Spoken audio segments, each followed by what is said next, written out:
Join our eerie family and become a part of something truly mysterious. Help us grow our new channel as we dive deeper into the unknown. Together, we'll uncover secrets and explore the darkness. Don't miss out.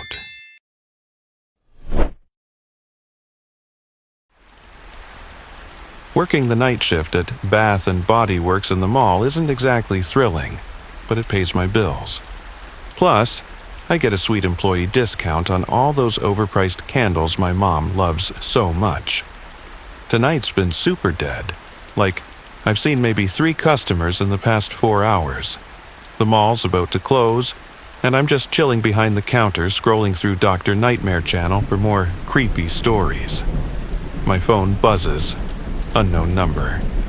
You're beautiful. I roll my eyes. Probably Jake or Sarah messing with me from a texting app. They're always pulling stuff like this when they're bored. I shoot back a quick, nice try and get back to my closing routine. The fluorescent lights buzz overhead as I start wiping down the displays. Some kid had smeared chocolate all over the window earlier, testing my patience. As I'm stretching up to clean it, my phone vibrates again. Same unknown number. Love watching you bend over like that. My stomach drops. The message hits different this time. I slowly turn around, scanning the dark mall through the store's glass front. The only light comes from the emergency exits and a few other stores still open. The cleaning crew's cart sits abandoned near the fountain, but I don't see anyone. Just empty benches and closed shutters. My hands shake as I lock up. The walk to my car feels like miles. Every shadow looks like a person. Every echo of my footsteps sounds like someone following me. I keep checking over my shoulder, but the parking lot is empty except for a few employee cars. I blast music the whole drive home to drown out my thoughts. The next night, I almost call in sick. But rent is due next week and I need the hours. The evening drags by, each minute feeling like an hour. Just when I start to relax, thinking maybe it was just a stupid prank after all, my phone lights up. Unknown number again. Beautiful as ever, you'll be mine soon. My heart's pounding so hard I can barely breathe.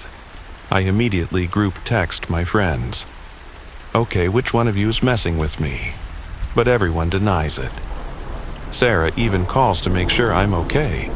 The security guard does an extra sweep of the mall when I tell him what's happening, but finds nothing. That night, I barely sleep.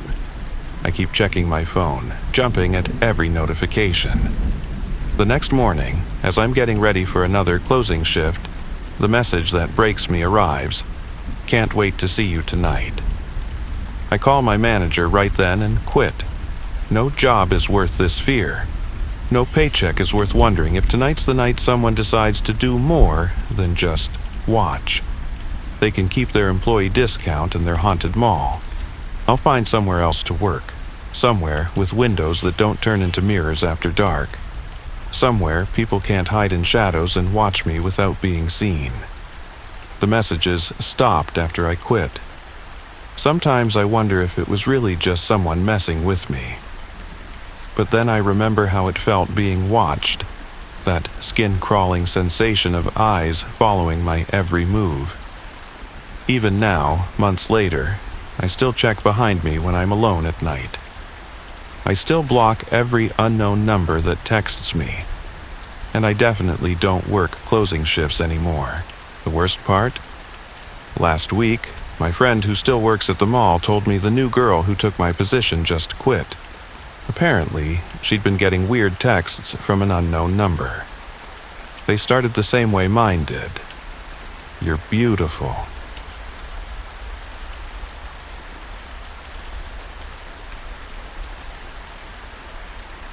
This story I'm about to tell you isn't some creepypasta or internet legend. It's straight from my grandpa Mike, who experienced it firsthand back in the 1950s. He never talked about it much until right before he passed, and honestly, I get why. Some experiences are better left buried in the past. my grandpa was a jack-of-all-trades contractor in rural Missouri, specifically around the Ozark region near Salem. He did everything from carpentry to masonry, and people would hire him from all the surrounding communities. This particular incident went down when he was working on a renovation job in the tiny settlement of Boss, about 4 miles from his home in Howes Mill. It was peak summer, one of those sticky July nights where the air feels like warm soup. Grandpa had lost track of time working on this farmhouse restoration. You know how it goes when you're in the zone. By the time he wrapped up, it was already dark out, probably around 10 p.m. The homeowners, the Thompsons, offered to let him crash on their couch, but he turned them down. His wife, my grandma Sarah, would be worried sick if he didn't make it home. Now, there were 2 ways to get from Boss to Howes Mill: the main road that snaked around through other settlements, or the shortcut through the cornfields and woods that cut the journey down to about 45 minutes on foot. During the day, that shortcut was a no-brainer. It was just a narrow dirt path used mostly by tractors and the occasional horse-drawn cart back then. These days, they've widened it for modern farm equipment, but in the 50s, it was barely wide enough for a single vehicle.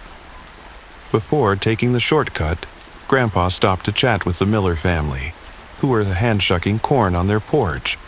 This was way before automated farming equipment became common. They later confirmed seeing him head down that path around 10:15 p.m. That detail became important later. The shortcut started at the edge of Boss, cutting right through massive cornfields before wrapping around this small wooded hill.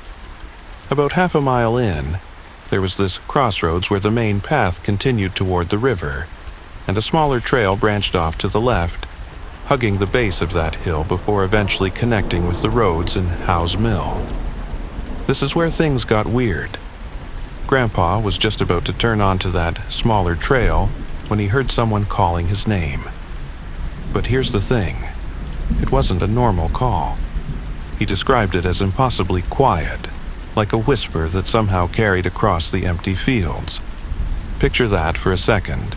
You're standing at a pitch-black crossroads, surrounded by 7-foot-tall corn stalks, miles from the nearest house, and you hear someone whisper your name through the dead silence of a summer night.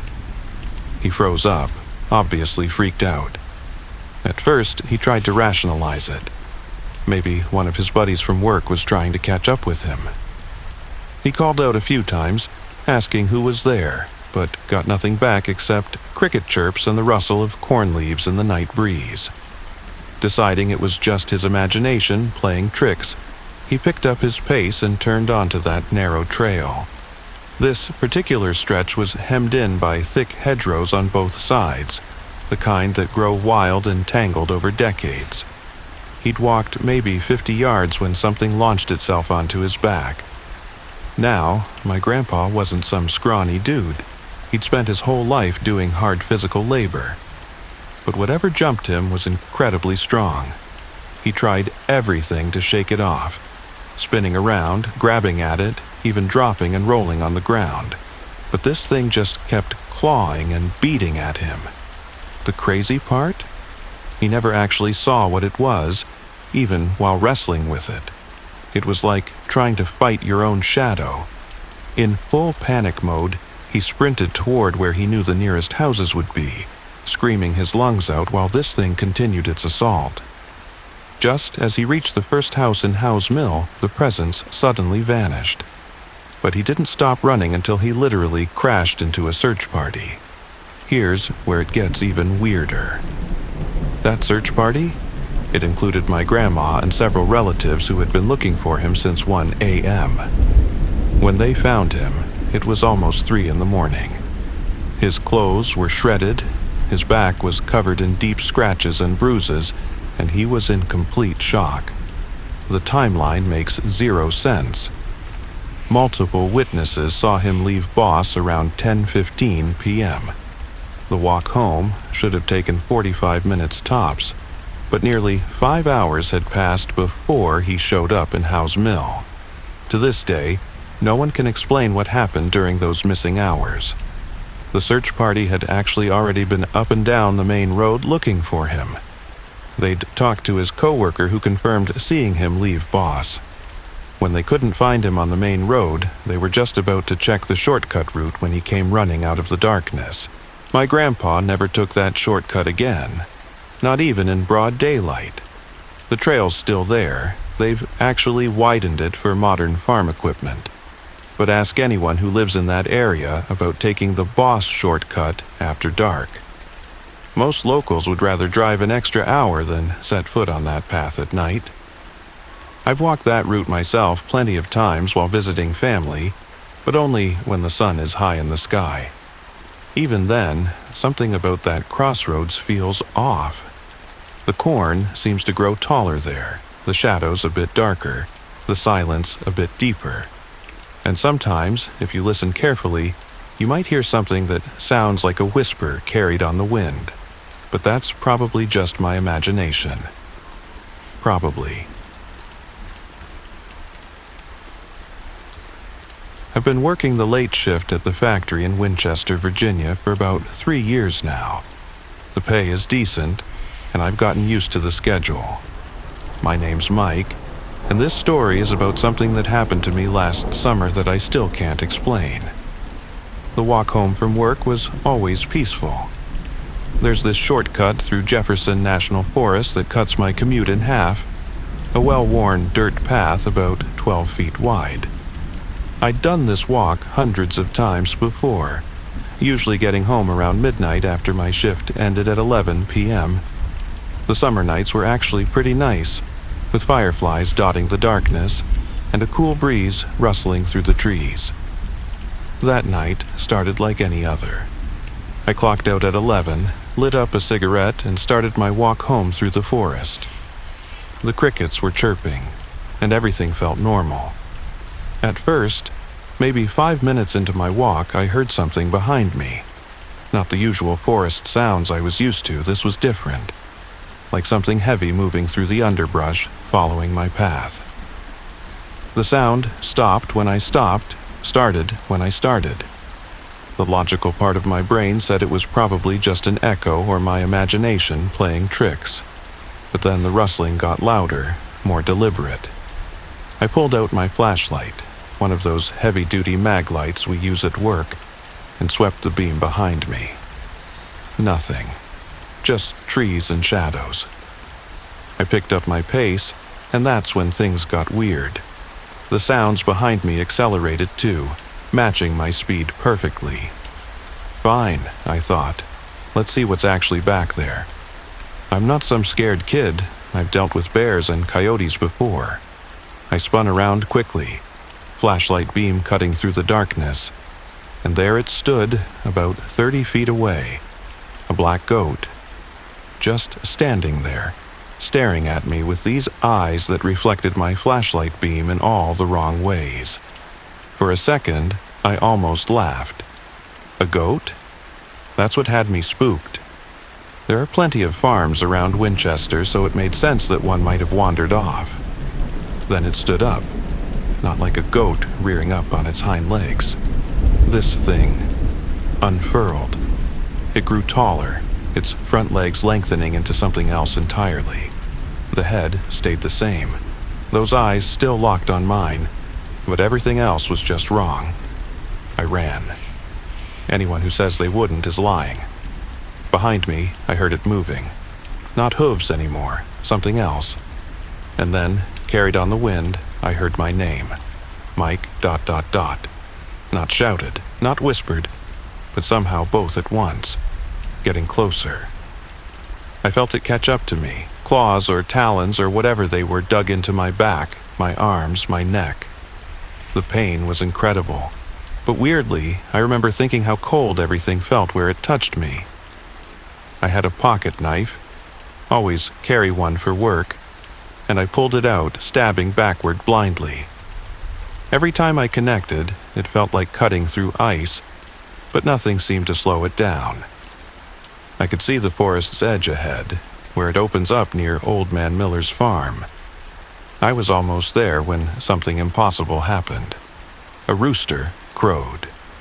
Way too early for dawn, but there it was. Coming from Miller's chicken coop, the thing dropped off me instantly. I fell to my knees, gasping, but forced myself up. As I reached the tree line, I heard it clearly this time. Lucky this time. I stumbled to Miller's house, saw a light on in his barn. When he came out and found me, his face went white. He later told me I was covered in what looked like black frost, my clothes torn to shreds. My pocket knife was coated in some black substance that wouldn't wash off, no matter what we tried. Here's the really messed up part. When Miller asked me what time it was, my watch had stopped at 11:20 p.m., but it was 5 in the morning. 5 hours, just gone. I took that watch to every repair shop in Winchester. None of them could fix it. They said the internal mechanisms had been frozen solid and shattered. I drive to work now, the long way around. People in town have their theories about what happened.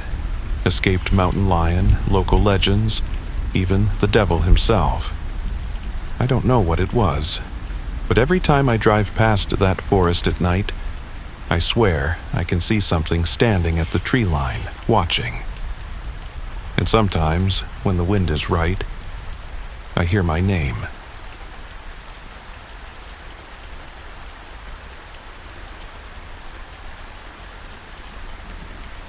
The thing about losing someone is that it doesn't always creep up on you like they show in movies. Sometimes it hits you right in the gut when you're doing the most ordinary things, like watching your mom unpack groceries on a random Tuesday afternoon. That's how it happened with me, and honestly, I still get goosebumps thinking about it, even though it's been 15 years. I grew up in a small town called Millbrook, just outside of Albany, New York. Back then, I was this hyperactive 10-year-old who spent more time at the neighbor's house than my own. The Hendersons, Jack and Martha, lived right next door in this cute little blue house with white trim and the most amazing garden you've ever seen. They never had grandkids of their own, so I basically became their honorary grandchild. Jack was this tall, lean guy with the kindest eyes you'd ever see, always wearing these old-school suspenders that I thought were the coolest thing ever. He'd spend hours teaching me about his garden, showing me how to tell when tomatoes were perfectly ripe, and sneaking me cookies when Martha wasn't looking. But everything changed when he got sick. It started with stomach pains. At first, everyone thought it was just his usual acid reflux acting up. He'd always had a thing about spicy food. But then the doctors shared the news nobody wants to hear. It was serious, and it wasn't going to get better. I didn't really understand what that meant at the time, but I knew it was bad from the way my parents would whisper about it when they thought I wasn't listening. The decline was tough to watch. Jack, who used to tower over me like some friendly giant, just kept getting smaller. His face hollowed out, his clothes hung off him like they were on a coat hanger, and eventually he couldn't even get out of bed anymore. My parents started buying him adult diapers, something that confused and fascinated my young mind. I remember thinking how weird it was that someone could go from being this strong, independent person to needing help with the most basic things. That Tuesday started like any other day. I was sprawled on our kitchen floor, half watching my mom unpack her shopping bags from the farmer's market.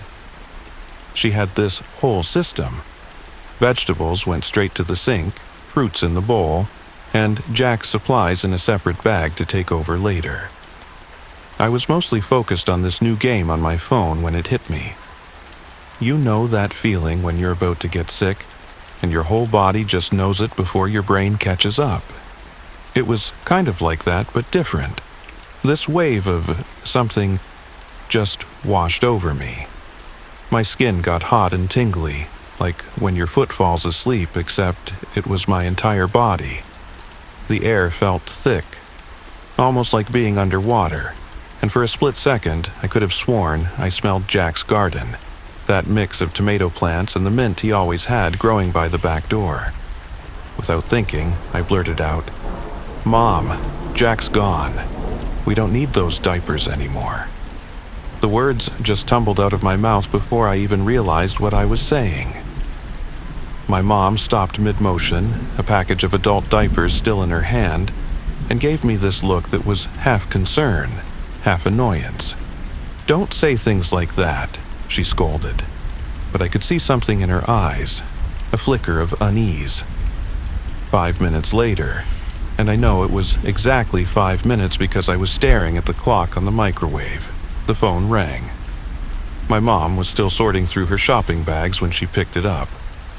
I watched her face change as Martha's words came through the receiver. Jack had passed on just minutes before, right around the time I'd felt that strange sensation. Here's the thing that still freaks me out to this day. I wasn't sad in that moment. I wasn't even surprised. It was like I'd already known, had already processed it somehow. The sadness came later, of course. Waves of it that hit me at random moments for months afterward. But in that instant, all I felt was this weird sense of connection, like I'd briefly tapped into something much bigger than my 10-year-old self could comprehend. My parents tried to rationalize it later. Maybe I'd overheard something. Maybe I'd picked up on subtle cues. Maybe it was just a weird coincidence. But they didn't feel what I felt.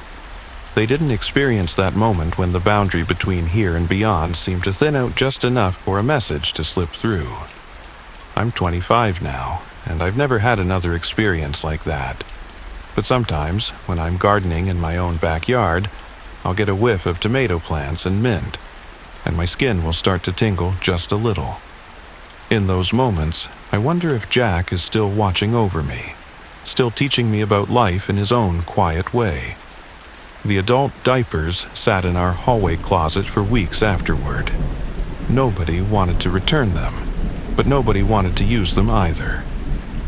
They became this weird memorial of sorts, a reminder that sometimes the universe sends us messages in the strangest ways. Eventually, my mom donated them to a nursing home, but I'll never forget staring at that package on our kitchen counter, knowing that its intended recipient had already moved on to whatever comes next. I've told this story to a few people over the years, and their reactions are always the same, a mix of skepticism and fascination. Some try to explain it away with science or psychology, others get uncomfortable and change the subject. But I know what I felt that day. It wasn't imagination or coincidence. It was a moment of connection with something beyond our normal understanding. And maybe that's what makes it so unsettling. Not the fact that I somehow knew about Jack, but the realization that there's so much more going on around us than we can usually perceive. The weirdest part? I'm not scared of the unknown anymore, not really. Don't get me wrong, I'm not in any hurry to experience it firsthand.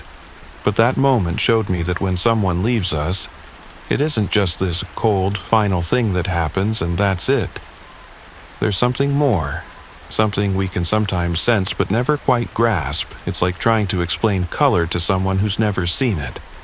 You can use all the right words, but you'll never quite capture the actual experience. These days, whenever I drive past my old neighborhood in Millbrook, I always slow down near the Hendersons' old house. Martha moved to Florida years ago to live with her sister, and different families have come and gone since then. The house is painted gray now, and nobody maintains the garden like Jack used to. But every spring, without fail, a cluster of mint still grows by the back door. Its scent carrying on the breeze like a reminder that some connections never really end, they just change form.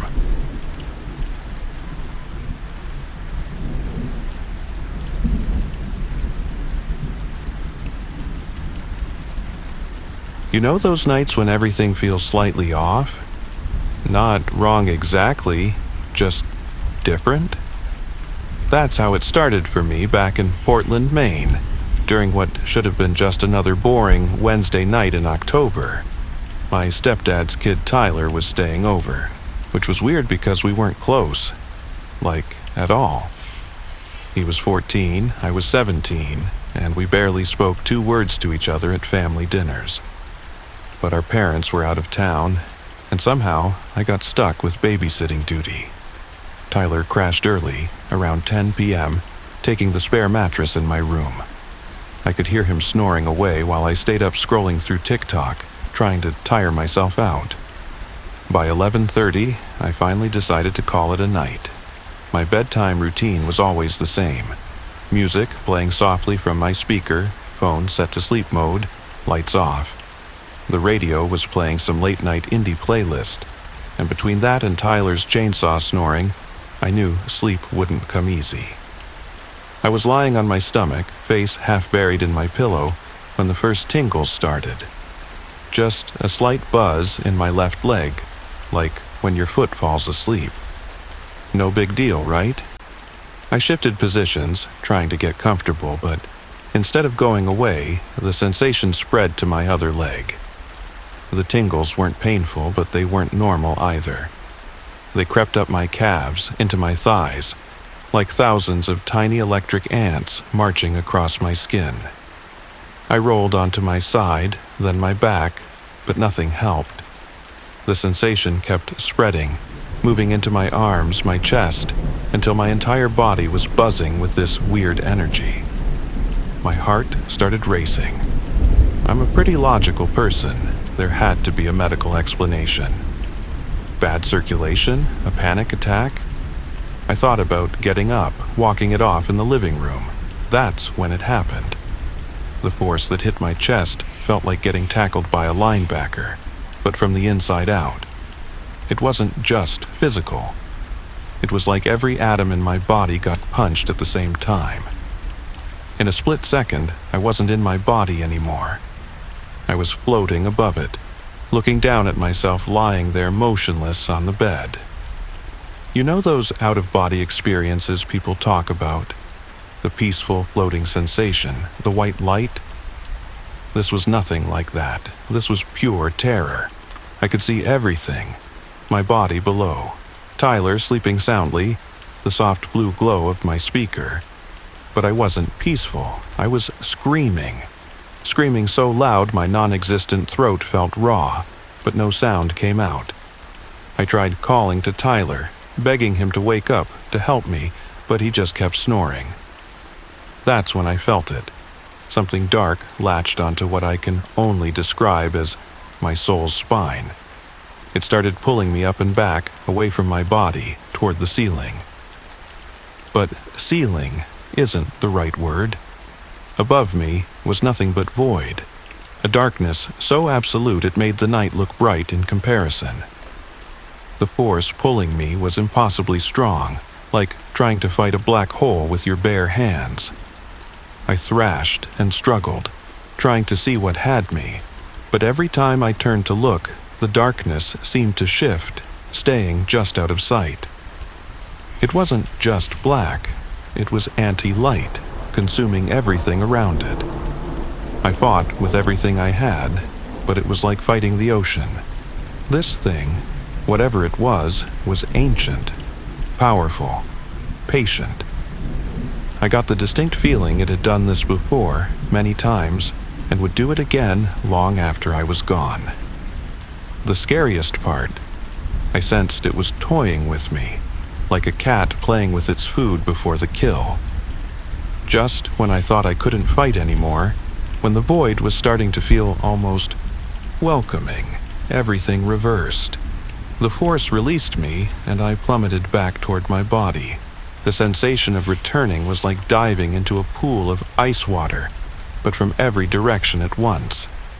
I felt every cell, every nerve ending light up as my consciousness slammed back into place. I lay there, paralyzed, for what felt like hours. My heart was pounding so hard I thought it might explode. Tyler kept snoring, completely oblivious to what had just happened. The radio played on, some cheery pop song that felt like a sick joke after what I'd just experienced. I didn't sleep for days after that. Couldn't. Every time I closed my eyes, I felt that darkness waiting.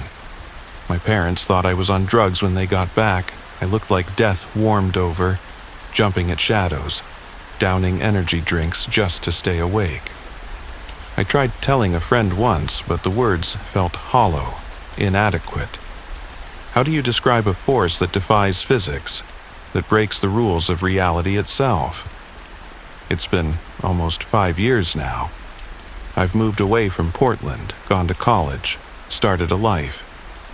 I've read every scientific paper I could find on sleep paralysis, out-of-body experiences, night terrors. None of them come close to explaining what happened. The rational part of my brain wants to dismiss it as a weird dream or hallucination. But here's the thing. I know what I felt that night. That thing, that presence, it was older than time and hungry in a way nothing living could be. And sometimes, late at night when I'm drifting off to sleep, I swear I can feel the slightest tingle starting in my legs. That's all it takes for me to snap awake, heart racing, every light in my apartment blazing. Because I know something now that I can never unknow. There are things in this universe that we're not meant to understand. Things that see us the way we see ants, tiny, insignificant, easy to crush. And sometimes when the conditions are just right, they reach down from wherever they live and play with us. I don't sleep on my stomach anymore. I don't listen to music at night. And I never, ever stay in a room with someone else sleeping. Because the worst part isn't knowing that thing is out there. The worst part is knowing that if it really wanted to take me that night, it could have. No amount of fighting would have mattered. It was just playing with its food. And sometimes, in my darkest moments, I wonder if next time it won't be playing.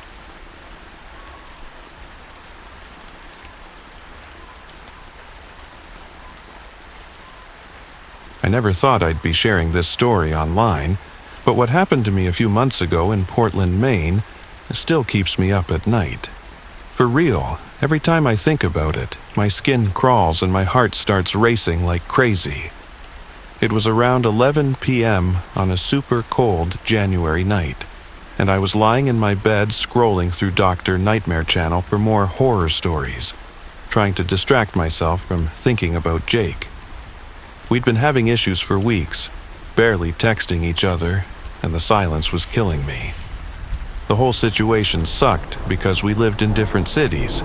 Him in Boston, me stuck in Portland, and long-distance relationships are hard enough without adding drama to the mix. That night, I was feeling particularly down. I've always had this habit of praying before bed. Not in any super religious way, just something that helps me feel connected to whatever's out there. But this time, I had this weird impulse. Jake had lost his mom, Sarah, to cancer 2 years before we met, and even though I'd never met her, I'd seen her photos around his apartment. She had these kind eyes and this warm smile that made you feel like she was the type of person who'd help anyone who needed it. So there I was, in my dark room with just my salt lamp giving off this soft pink glow, and I started talking to Sarah. Like, actually talking to her in my head, asking her to help fix things between Jake and me. The moment I started doing this, the temperature in my room dropped so fast I could see my breath. I'm not even exaggerating. It was like someone had suddenly opened a window to the Arctic, except all my windows were shut tight. Then it happened. About 1.5 feet below my ceiling, this orb of light just appeared. No fade-in, no warning, just boom. There it was. It wasn't like any light I'd ever seen before. It wasn't the harsh blue of my phone screen or the warm yellow of a lamp. This thing was pure white, but somehow it didn't hurt to look at. It was about the size of a basketball, just floating there, giving off this gentle pulse like it was breathing. I couldn't move, like literally couldn't move. My body was frozen, but my mind was racing at 1,000,000 miles per hour. The craziest part, I wasn't scared, don't get me wrong. I was freaking out, but not in a terrified way. It was more like when you're on a roller coaster and your brain can't decide if you're excited or about to die. The orb stayed there for exactly 30 seconds. I know because later I recreated the moment and timed it. Then it just dissolved. Not disappeared, but kind of melted into the air like dry ice evaporating. The room instantly went back to normal temperature and I could move again. I lay there for hours, staring at the spot where it had been, trying to convince myself I hadn't completely lost it. I must have fallen asleep eventually because my next clear memory is of my phone ringing the next afternoon. It was Jake. "Hey, can I come up this weekend?" he asked, his voice sounding different somehow, more emotional. "I had this dream about my mom last night and I really need to see you." My whole body went cold again. He went on to tell me about his dream. How his mom was sitting in his old childhood kitchen, telling him not to let good things slip away because of pride. She'd mentioned me by name, he said, even though she'd never known me. That was 4 months ago. Jake and I worked things out and he's actually moving to Portland next month. Sometimes when I'm alone in my room, I look up at that spot near the ceiling, wondering if Sarah's still watching. I've never seen the orb again, but every now and then my salt lamp flickers for no reason, and I swear I can feel someone smiling. I still haven't told Jake about what happened that night. How do you even start that conversation? "Hey, I think your dead mom appeared in my bedroom as a glowing ball of light because I asked her for relationship advice?" Yeah, no. But sometimes when we're at his place in Boston, I look at Sarah's photos on his wall, and I could swear her smile looks a little bit more knowing than it used to. Look, I'm not saying I believe in ghosts or anything. Maybe it was all just a weird coincidence. Or maybe my brain was playing tricks on me because I was stressed about our relationship. But I know what I saw that night. And more importantly, I know what I felt. Sometimes the most terrifying things aren't the ones that scare us. They're the ones that make us question everything we thought we knew about reality. Whenever I share this story with friends, they usually ask if I'm afraid it'll happen again. The truth is, I'm more afraid that it won't. Because that night, for 30 seconds, I had proof that there's more to this world than what we can explain. And maybe that's the scariest part of all, knowing that just beyond the edge of what we understand, there's a whole other reality waiting to reach out and touch us.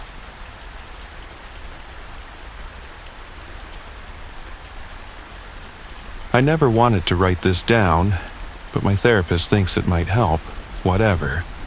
I guess I'll try to explain what happened to me last summer in Burlington, Vermont. I was staying at my mom's place while looking for a job after graduating college. The whole thing started in June, right when the days were getting longest.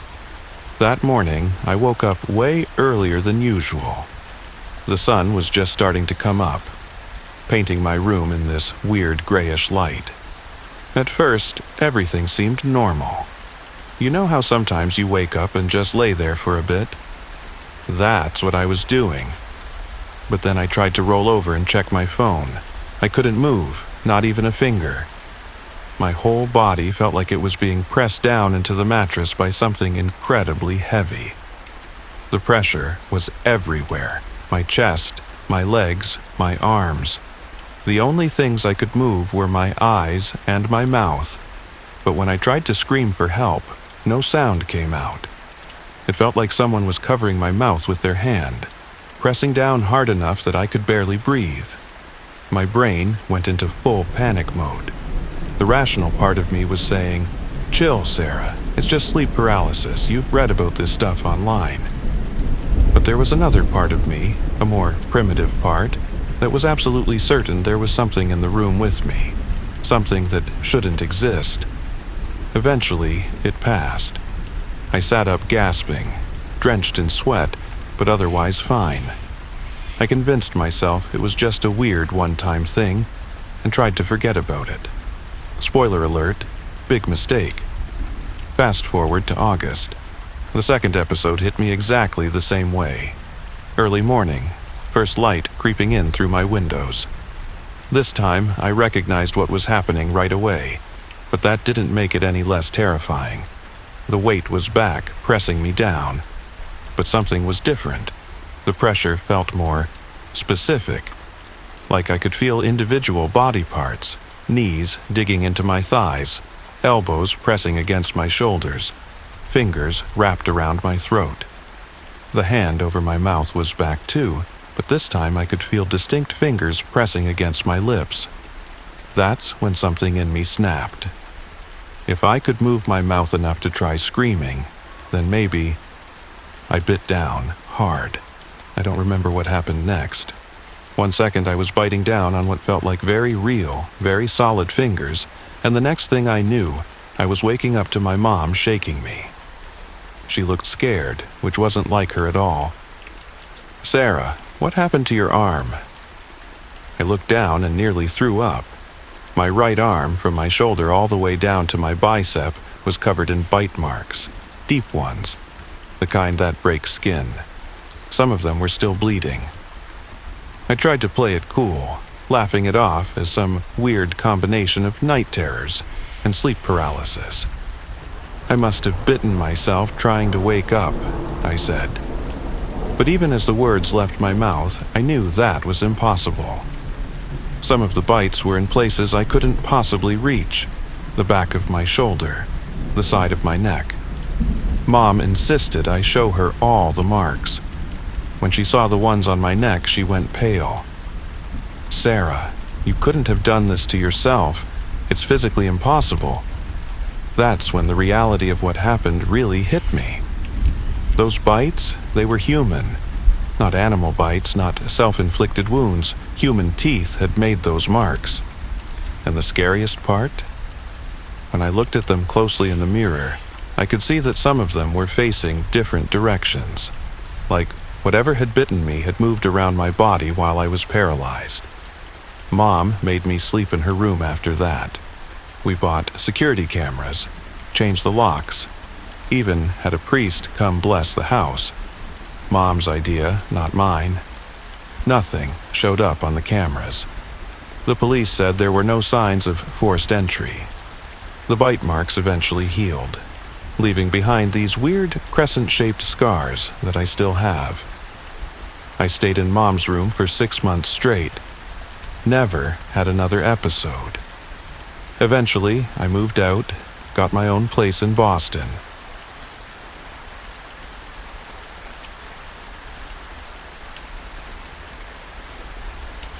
This happened when I was super young, like literally potty training young. It's weird that I remember it so clearly, but some memories just stick with you, especially the ones that make absolutely zero sense.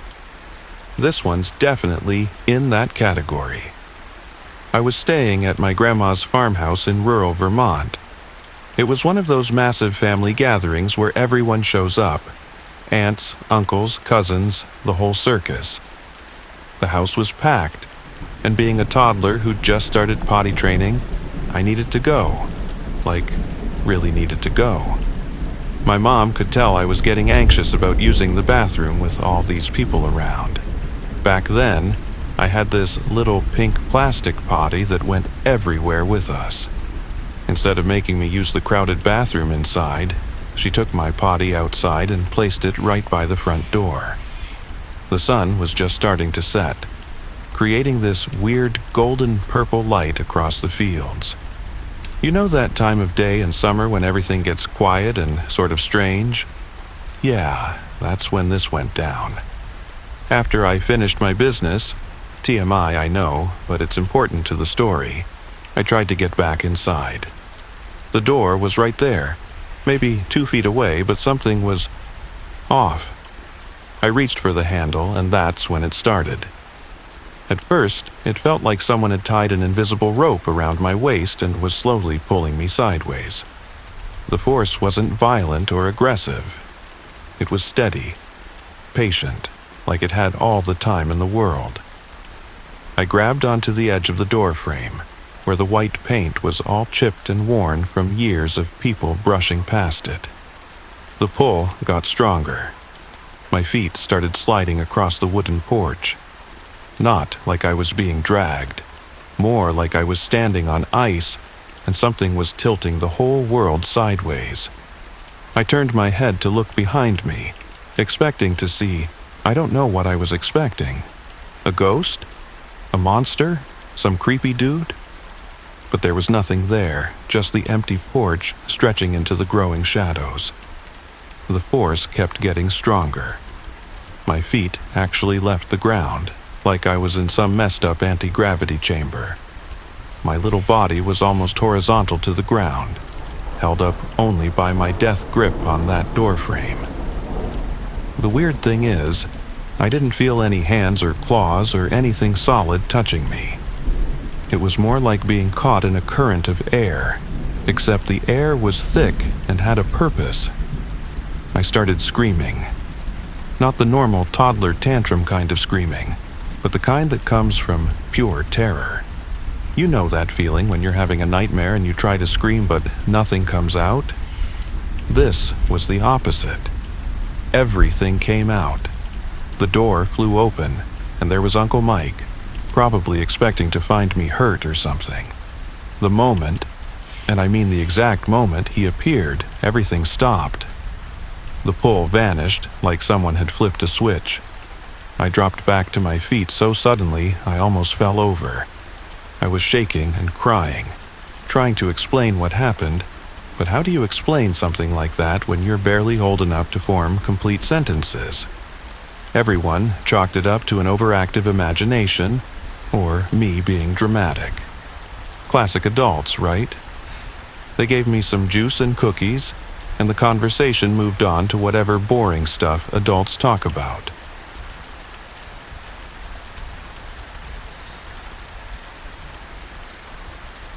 I never really bought into all that supernatural stuff you see online. You know, those ghost hunting videos where people freak out over every little sound, or those YouTubers where someone swears their relative is sending them signs through their Ring doorbell. Yeah, right. But what happened with my grandmother changed everything, and I'm still trying to wrap my head around it. My family's got this interesting background. My mom, Emily, and my Aunt Sarah are first-generation Americans, but my grandmother Mira was born in Bosnia. She lived there her whole life, in this small village near Sarajevo, refusing to leave even when both her daughters moved to the States. Mom settled here in Portland, Oregon, while Aunt Sarah ended up in Austin, Texas. They'd visit when they could, but you know how it goes. Life gets busy, plane tickets are expensive, and soon years start slipping by. Last winter, things took a turn. Grandma Mira was in her 80s by then, and her health was deteriorating fast. She'd fallen and broken her hip, which led to a whole cascade of complications. Mom flew out to Bosnia to help take care of her, knowing these might be their final moments together. What happened next is where things get weird. And I mean seriously weird. I remember Mom calling me late one night, her voice shaking. She'd been staying at Grandma's house, sleeping in the room next door to keep an ear out for any problems. According to Mom, Grandma had started talking about the strangest things. She'd tell the nurses she'd just been out in the garden, or that she'd visited her neighbor Maria for coffee. The thing is, Grandma hadn't left her bed in weeks, physically couldn't, with her broken hip and deteriorating condition. At first, everyone chalked it up to the medication, or maybe some age-related confusion. But there was something about the way she described these trips that felt different. She'd mentioned specific details, like how Maria's cat had knocked over a flower pot that afternoon, or how the butterfly she'd been chasing away from her face had yellow and black wings. Later, they'd find out these things had actually happened. The neighbor's cat had indeed broken a pot that day, and there had been swallowtail butterflies in the garden. Mom started keeping a journal of these incidents, trying to make sense of it all. Grandma would describe walking around the village, visiting places she hadn't been to in years, all while lying motionless in her bed. The local doctor said this kind of thing wasn't uncommon in terminal patients, something about the brain processing impending death. But that explanation doesn't really cover what happened next. The night Grandma passed away was surprisingly peaceful. Mom was holding her hand when she took her last breath, right as the sun was setting. The next morning, Mom called me in hysterics, but not for the reason you'd expect. She wasn't just grieving. She was freaked out by something else entirely. That night, both Mom and Aunt Sarah had experienced something that defies explanation. Remember, they were thousands of miles apart, Mom in Bosnia, Aunt Sarah in Texas. Yet they'd had virtually identical experiences while sleeping. Mom's dream took place in the local cemetery where they'd arranged to bury Grandma. But it wasn't the gloomy, depressing place you'd expect. In her dream, the cemetery was filled with this warm, golden light, like everything was covered in honey. She said she saw Grandma standing by an open grave, but there was nothing scary about it. Grandma was wearing her favorite blue dress, the one she always wore for special occasions, and she was standing straight and tall like she hadn't done in years. In the dream, Grandma beckoned Mom to come closer to the grave. Now, in any other context, that would be straight-up horror movie material, right? But Mom said she felt no fear at all. She walked over, and Grandma showed her the inside of the grave. Instead of darkness or dirt, it was filled with the same golden light that illuminated everything else. "See?" Grandma had said. "It's beautiful here. Don't worry about me anymore." Meanwhile, over in Austin, Aunt Sarah was having her own visitation. In her dream, Grandma appeared in her kitchen, sitting at the breakfast table like she'd done during her one and only visit to Texas years ago. Sarah said Grandma commented on all the changes she'd made to the house. The new backsplash in the kitchen, the recently painted walls, even the herb garden Sarah had started on the windowsill. Details she couldn't possibly have known about. Just like in Mom's dream, Grandma told Sarah she was leaving now, but that everything was okay. She said she wanted to see how her daughters were doing one last time before she moved on. In both dreams, she told them to take care of themselves and each other. Here's where it gets even weirder. Mom and Aunt Sarah hadn't talked to each other yet. With the time difference and everything going on, they hadn't had a chance. Mom called Sarah the next morning to tell her about the dream, only to have Sarah interrupt her halfway through, finishing the details of her own eerily similar experience. They compared notes, and the similarities were uncanny. In both dreams, Grandma had appeared healthy and young, wearing that same blue dress. Both sisters reported feeling an overwhelming sense of peace and comfort, completely contrary to what you'd expect from a dream about your dead mother. And in both dreams, Grandma had delivered the same message, that she was okay, that she was leaving, and that they shouldn't worry. I've spent months trying to rationalize this. Maybe it was grief playing tricks on their minds. Maybe they'd talked about their dreams before and forgotten about it. Maybe it was just a weird coincidence. But none of those explanations feel quite right. What gets me is the timing. This wasn't weeks or months after Grandma died. This was the very night she passed away, and both sisters, separated by an ocean and a continent, experienced these visitations simultaneously. How do you explain that? The scientific part of my brain wants to dismiss it all. But then I think about those earlier incidents when Grandma was describing things she couldn't possibly have seen from her bed. It makes me wonder if maybe she was practicing, in a way, learning to separate her consciousness from her physical body, preparing for that final journey. Mom and Aunt Sarah don't talk about it much anymore. I think they've accepted it for what it was, a gift, a final goodbye from their mother. They say they've never had another dream like it since, despite both of them secretly hoping they would.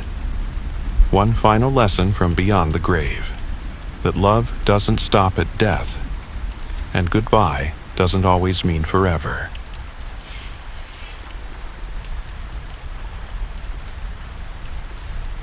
I've been sitting on this story for a while now, mostly because every time I think about it, my hands start shaking, and I need to take a break. But I guess it's time to share what happened that day in the Chattahoochee National Forest, just outside of Helen, Georgia. It was early spring 2023, and I had convinced my husband Mike and our daughter Sarah to go foraging for wild asparagus. I'd read online about these amazing spots in the forest where you could find them growing wild, and being the wannabe homesteader that I am, I couldn't resist the adventure. The weather was perfect.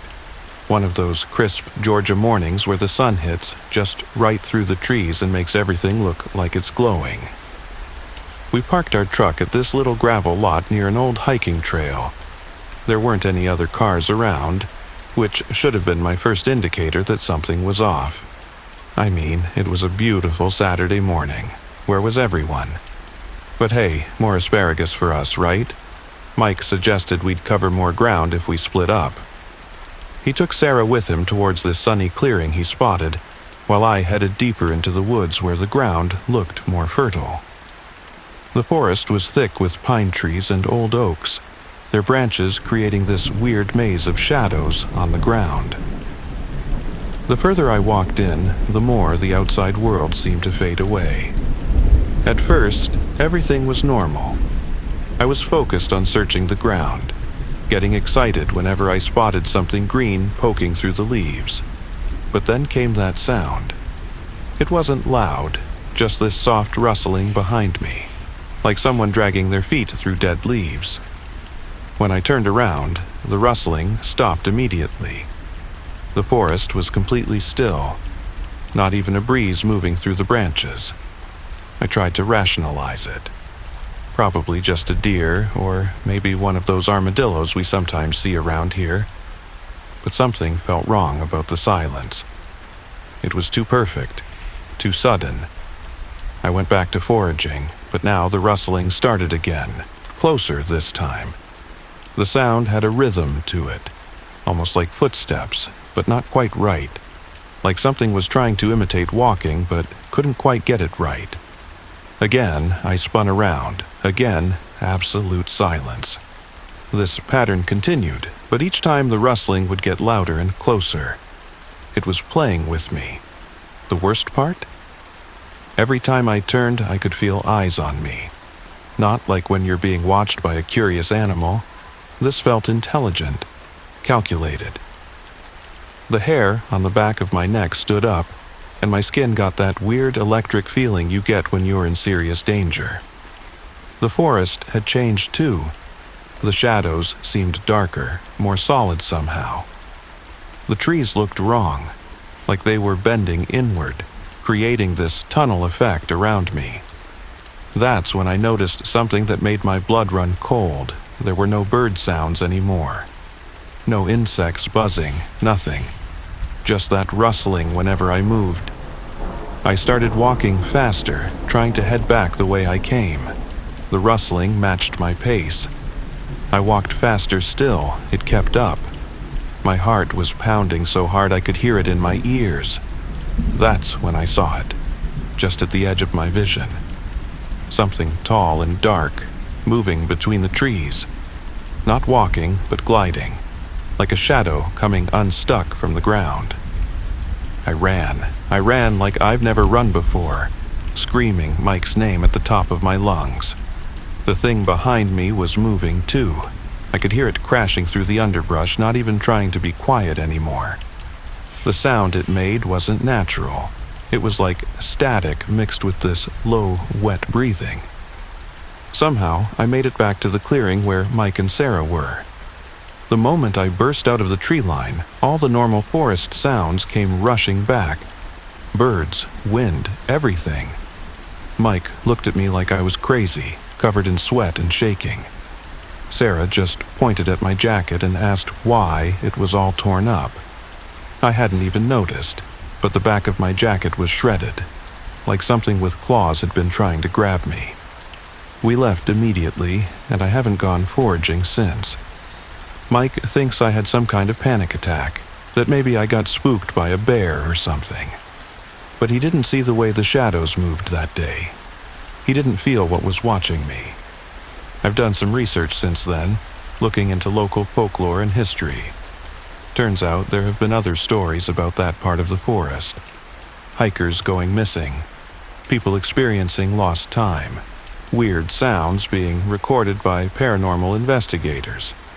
The Cherokee people who originally lived in the area had legends about shadow beings that would stalk travelers who wandered too far from the trails. We still live in Helen, but I've switched to buying my asparagus from the farmer's market. Sure, it costs more, but no amount of money is worth experiencing whatever was in those woods again. I'm sharing this story not to scare anyone, but as a warning. If you're ever in the Chattahoochee National Forest and you feel like something's watching you, don't turn around. Don't try to rationalize it. Just get out of there as fast as you can. And whatever you do, don't go looking for wild asparagus alone.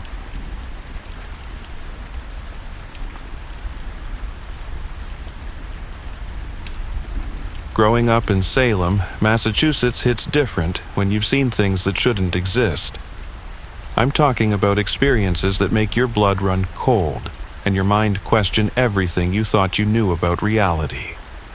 I've never told anyone about this before. It's the kind of story that makes people look at you sideways. But I need to get this off my chest. It started back in middle school.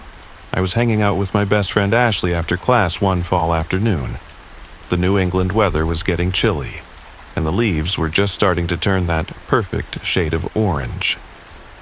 We were walking to her house, one of those classic Victorian-style homes that Salem is famous for. Everything seemed totally normal until we reached her front yard. I remember every detail of that moment like it's burned into my brain. The way the wind suddenly died down, how the birds stopped chirping. And then I looked up at her second-floor balcony. My entire body went rigid. Standing there, gripping the wrought iron railing, was a little girl. She looked about 10 years old, with platinum blonde hair that seemed to float around her face like she was underwater. Her skin wasn't just pale. It was like paper stretched over bone, translucent enough that I could almost see the shadows of her skull underneath. But her face, God, her face, it wasn't human. I mean, it had all the right parts in all the right places, but everything was wrong. Her eyes were too wide, too dark, like endless pits that wanted to swallow me whole. Her mouth twisted into this grotesque smile that stretched way too far across her face, showing teeth that looked filed to points. But what really got me was the pure hatred radiating from her expression. It wasn't the kind of anger you see in normal people. This was ancient, primal, like something that had been festering for centuries. I stood there frozen, my feet cemented to the ground, while Ashley fumbled with her house keys. She didn't see it. Nobody ever did. The girl thing stared directly at me for what felt like hours, but was probably only seconds before she just dissolved. Like someone had thrown water on a chalk drawing, she just melted away into nothing. I played it cool, but my hands were shaking so bad, I couldn't hold my phone for the next hour. I made up some excuse about feeling sick and went home early. That night, I couldn't sleep. Every time I closed my eyes, I saw that twisted smile. I convinced myself it was just my imagination running wild. Stress from school, too many horror movies, whatever. But then it happened again, 3 months later, in Miss Thompson's English class at Collins Middle School. I was zoning out during a lesson on the telltale heart. Ironic, right? The classroom was warm, sunlight streaming through the windows, making dust particles dance in the air. That's when I saw him. A boy, maybe the same age as the girl, materialized on Ms. Thompson's desk. He was sitting cross-legged right on top of her lesson plans, wearing clothes that looked like they were from another century, like something out of those historical reenactments they do at the witch museums downtown. His hair was the same unnatural shade of blonde as the girl's, his skin just as corpse pale. When he turned to look at me, I felt my heart stop. His face had that same wrongness to it. That same ancient hatred twisted his features into something that shouldn't exist.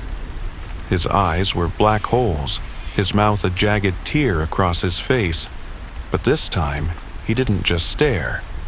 He tilted his head at an impossible angle, like a broken doll, and raised one finger to his lips in a shushing motion. I blinked hard, and he was gone.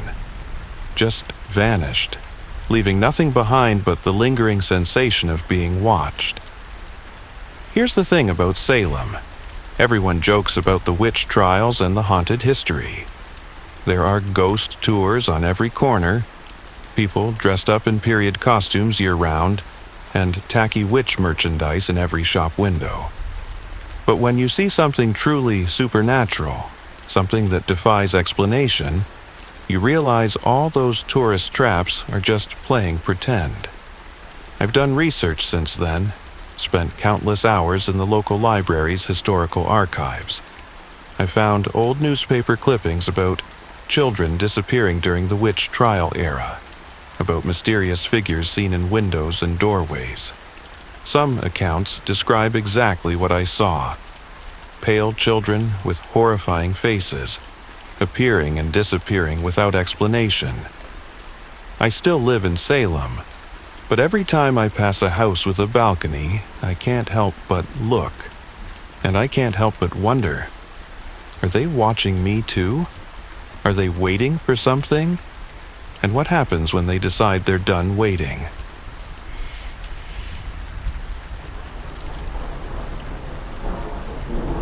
After 3 years, I still can't shake off what happened that night in Sacramento. My boyfriend Jake and I had just moved into our first apartment together near McKinley Park.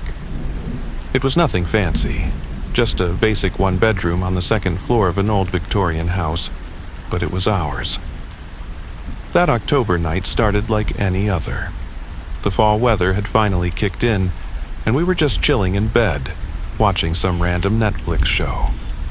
I remember feeling pretty cozy, lying on my back with a blanket pulled up to my chest. Jake was next to me, scrolling through his phone. The only light came from the TV and the street lamp outside our window, casting weird shadows on the ceiling. Around 11 p.m., everything changed. And when I say everything, I mean everything. At first, it felt like a cold spot had suddenly appeared behind me, right where my back was touching the mattress. But this wasn't your typical draft or AC kicking in. This was different. The cold seemed to have substance, like it was alive somehow. Before I could even process what was happening, I felt it. Something started moving through my body. Not around me, not over me, literally through me, entering through my back and pushing upward. The sensation was unlike anything I'd ever experienced before. It wasn't painful, but it wasn't pleasant either. Imagine being an elevator, and something dense and heavy is passing through you floor by floor. Then the craziest part happened. My body literally lifted off the bed. We're not talking about a little jump or twitch. I'm dead serious. I rose about a foot into the air, completely parallel to the bed, like some scene from a paranormal movie. But this wasn't a movie. This was happening to me. The thing that passed through me felt heavy, like it had real mass and weight. It wasn't just energy or a spirit or whatever. It felt solid but impossible at the same time. As it exited through my chest, I could sense its density, like it was carrying the weight of a whole other person. My brain was screaming at me to move, to scream, to do something, but my body was frozen. You know that feeling when you're having sleep paralysis? It was kind of like that, except I was wide awake and fully conscious of everything happening around me.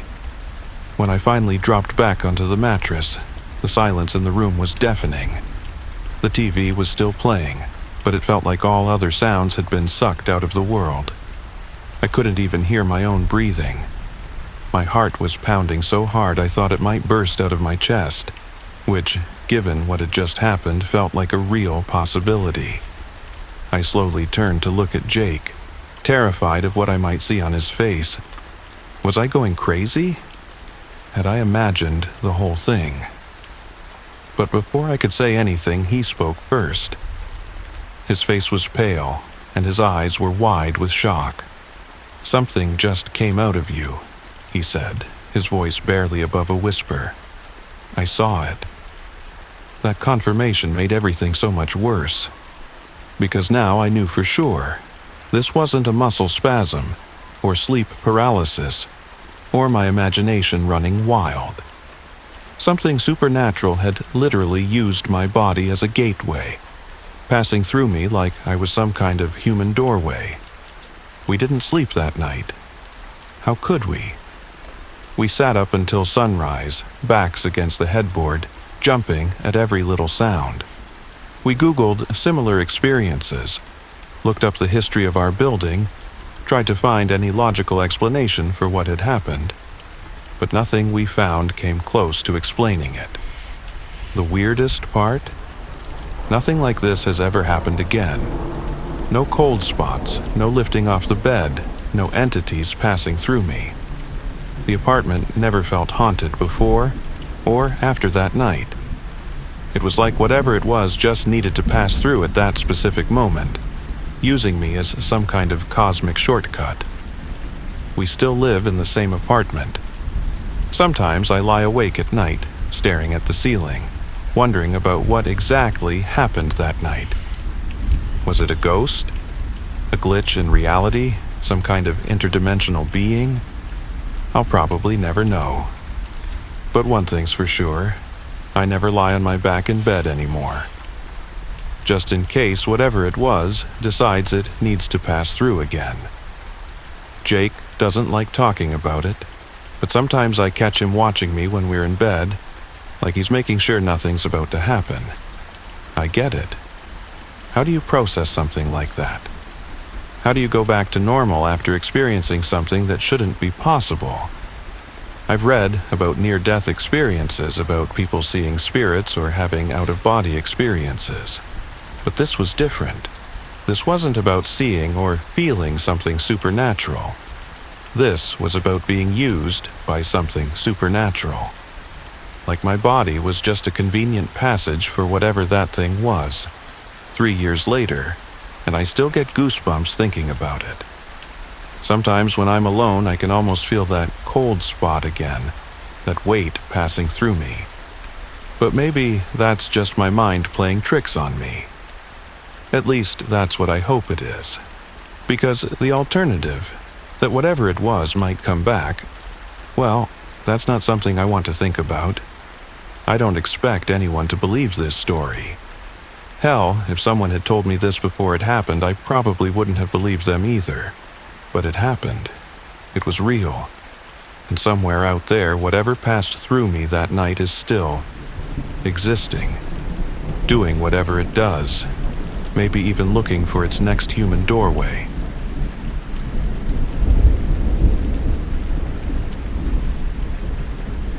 I've never told anyone about what happened that night in Montpelier, Vermont, back when I was 8. Even now, 20 years later, my hands shake as I type this. The memory is burned into my brain like a scar that won't fade, no matter how hard I try to convince myself it was just a dream. It was mid-October, and the autumn wind howled outside my bedroom window, making the old Victorian house creak and groan.